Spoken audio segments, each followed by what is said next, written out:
Rivers are essential to Wampanoag culture. Rivers are the foundation for a lot of communities. We are the people of that body of water. Our lives are intricately connected to that water. For native folks of New England, when the herring come up the river, that is the signal that our year is beginning anew. In the old times, they said that the rivers would run black with herring, that you could walk across the rivers on the backs of the fish. And that's not true anymore. Rivers are like the arteries of the earth. They're like the blood flow. If you dam a river, it's like clogging an artery. When you see a blockage, they are not how rivers are meant to be.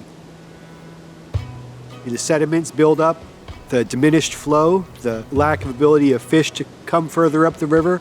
When you put these walls in the water, you stop the fish from their migration. You stop them from being able to return to what is their ancient home. Wouldn't it be great to see this river, the Charles or the Quinnipiac, free, where it could flow from where the water springs out of the ground out to the sea? I know that I don't like to be obstructed when I move about the earth. And why would the river want to be obstructed as it tries to get to where it needs to go?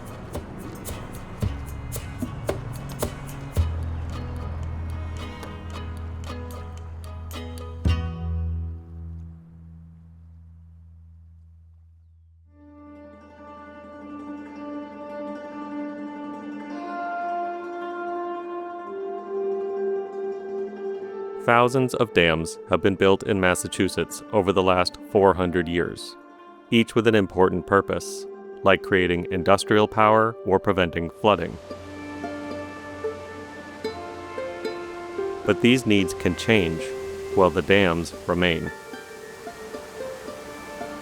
Eagle Dam is really representative of the problems that we see with small dams all around Massachusetts.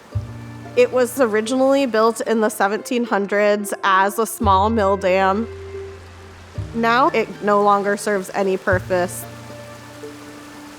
Small dams like this can be easily forgotten, but Eagle Dam has breached or failed twice in the past and could be a significant flooding risk for the town of Wrentham that owns it.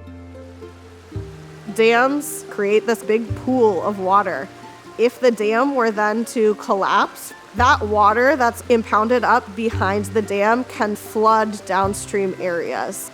A dam like Eagle Dam is at high risk for breach in intense rainfalls that are typical with climate change. Even if you reduce the risk of flooding, a dam still stops or slows the constant motion of a river.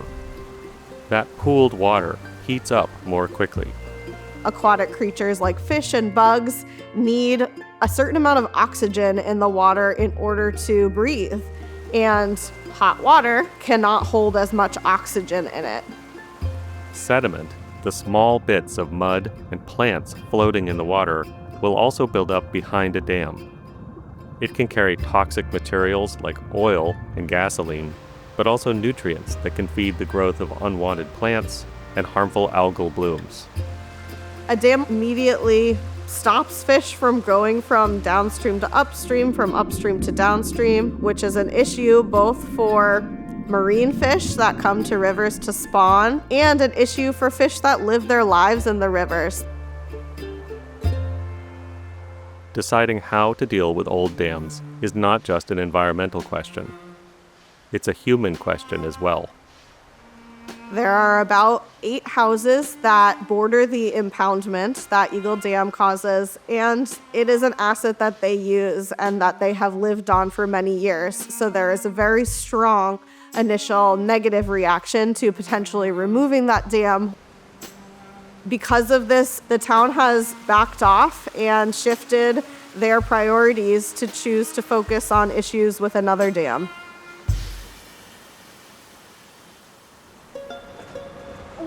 Welcome, and can everybody hear me? I know it's a noisy spot. We've got a lot of rushing water, but it's pretty exciting. Every year we have hundreds of thousands of herring who come up the river through the locks at the end of the Charles and make it all the way up here to Watertown Dam. Before colonists arrived, Indigenous people used this area as the location for a fish weir. And the first dam that was built in the Charles River was at this location in 1634. Watertown Dam was used to grow the town's early food and textile industries. When steam power and electricity arrived, its water power became outdated. But the dam has stuck around. I grew up in Watertown, 3 blocks from the Charles River. So we'd go swimming in the Watertown pool, then walk around the dam. And we would root for the herring trying to make its way up the fish ladder. Studies of the fish ladder in 2014 led to a closer look at the dam's impacts. Migrations of American shad were being blocked. This opened the question, should the dam be removed? I frankly went in as a skeptic. I was concerned that they would be turning Charles River into a stream rather than a flowing river. It spawned a lot of dialogue among city officials. We talked with environmental officials, including our own Conservation Commission, to find out what would happen. A quieter river, fish and other wildlife upstream where it doesn't presently exist, water flowing constantly, unlike the water behind the dam that is warmer because it's just a fishbowl. Eventually, each city councilor came to our individual conclusions that removing the dam was in the best interest of the Charles River, of the residents of Watertown. In fact, we voted a resolution supporting the DCR's removal of the dam. The owners of a dam get the final say in how it's managed. In this case, if the residents of Watertown want the dam removed, they need to persuade the owner, the Department of Conservation and Recreation. And for them, Watertown Dam hasn't always been a priority. So what we did was we didn't focus on the agency. We focused on the local community. I welcome all of you to Watertown today, celebrating the annual herring migration. We're going to have stronger storms due to climate change. We're going to have more rain. We're going to have more water. The more buttoned up the river is, the more we're going to experience floods like we had just a few years ago. We believe that every single being on this earth should have the right to live and thrive in their ecosystems. We really want to enforce rights of nature and rights of herring so that we can see the fish that we've known for years thrive again. I'm very happy to say that now the Department of Conservation and Recreation is working with us in partnership. The last meeting that we had, they presented 2 options for the future of the dam, either a partial breach or full removal. So we are patient with our projects. They take years, even decades to proceed. It takes steadiness and advocacy to make this all happen and to keep it in the forefront. We have a 3-hour meeting today. As I think everyone knows, this is the last chance for verbal public comment in this process. Those of us who live directly below the dam face a very real threat of a catastrophic dam failure. There's beauty and aesthetic recreational enjoyment there that I think it's hard to put a price on. I wish to repair the dam for the people, from the people. This is not going to really be an element for the fish unless all the dams prior to Natick are removed first. I just like to make the point that change is inevitable. Whatever we decide, there's going to be change in South Natick. My first day on the job in Natick was a Wednesday in September, and a couple of hours into my day, jumped on a meeting with a number of other town staff members talking about this dam advisory committee that I had heard absolutely nothing about prior to starting the position. So it really has been a part of my role here in Natick from day one. Natick has been thinking about dam removal for a long time because we've known for a long time that it was not performing well on these inspection reports that we had to do. The current dam in South Natick was completed in 1934 to provide work for the town and create a place for residents to swim. The town's enthusiastic celebration of the opening of the dam is what has led to its potential failure. There's a really great photo of the opening of the dam from 1934 where they're all standing next to these 3-foot, 4-foot tall pine trees. Some dams have hard concrete spillways, but also soft earthen berms. If a tree growing on a berm falls, the ripped up soil can cause the dam to fail. To repair the dam meant that we would have to remove all of the trees, which we could not replant. When residents were presented with a design that showed us removing all of those trees, the community said, wait a second, have you even considered removing it? Early 2021, we started our advisory committee and we did a lot of community engagement. The feelings are mixed in town. We heard more people support removal, but we also do hear a lot of people say that they wish we could save the dam. I still think that the strongest argument in favor of removal is that it's a piece of infrastructure that serves no purpose. And by removing that infrastructure, we create benefits for our community. I first identify as a Nipmuc person, the Novaquin. It's a very significant river to myself and to my kin. The Indigenous community had actively petitioned the colonial government and voiced in public record their opposition to the dams. Who would have ever thought that I'd be speaking here a couple hundred years later about the potential removal of one of those dams? We will never give up that hope. Another reason to remove the dam is it's cheaper.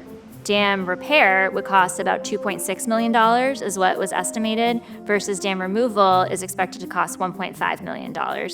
And with dam repair, you would have the ongoing cost of maintaining a dam. So dam removal is both cheaper upfront and no cost long-term. In 2022, we made the recommendation to the select board to remove it. They followed suit and accepted the recommendation. And there were conditions that went along with that. There were conditions about the financial feasibility of the project. And the select board was, again, really committed to making sure that the parks were a part of this process. And we are very lucky that it looks like we'll be at closer to a year and 4 months in terms of our total permitting timeline. Yeah, now we're looking to hopefully remove it next summer in 2026.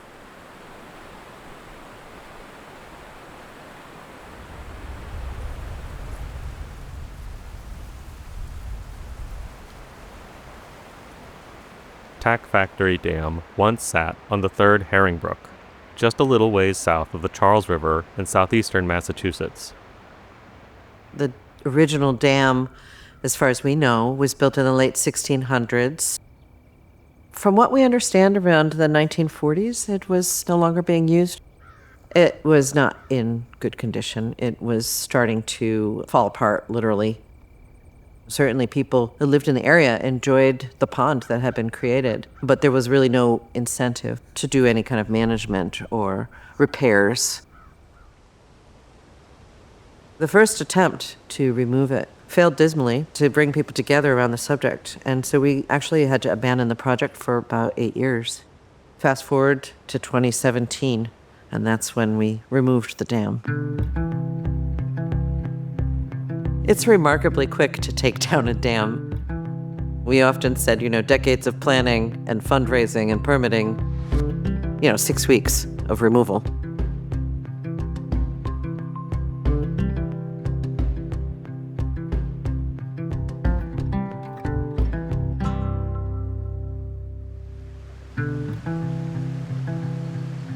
As soon as a dam comes down, the river returns to its natural form.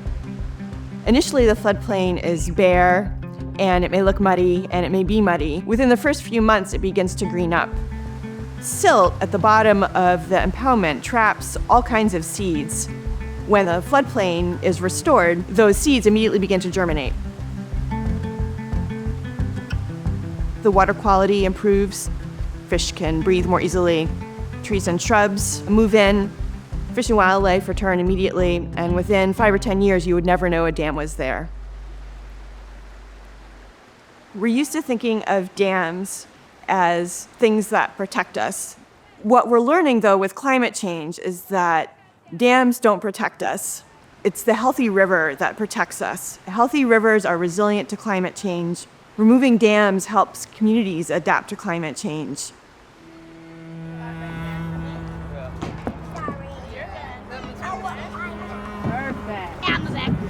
guys all set?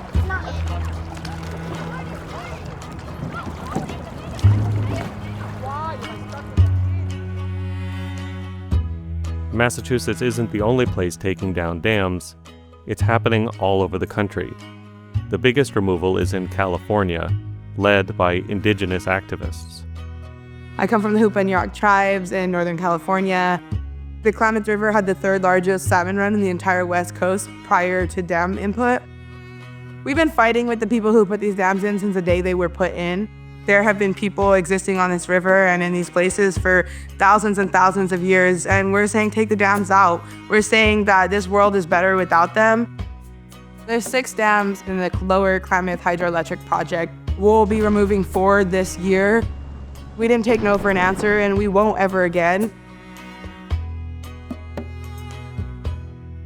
Not all dams are bad, but there are over 3,000 dams in Massachusetts, and over 100 in the Charles River Watershed alone. Groups like the Charles River Watershed Association are advocating to remove the ones we don't need, here and across the country. Removing a defunct dam isn't simple, but what you get is worth it.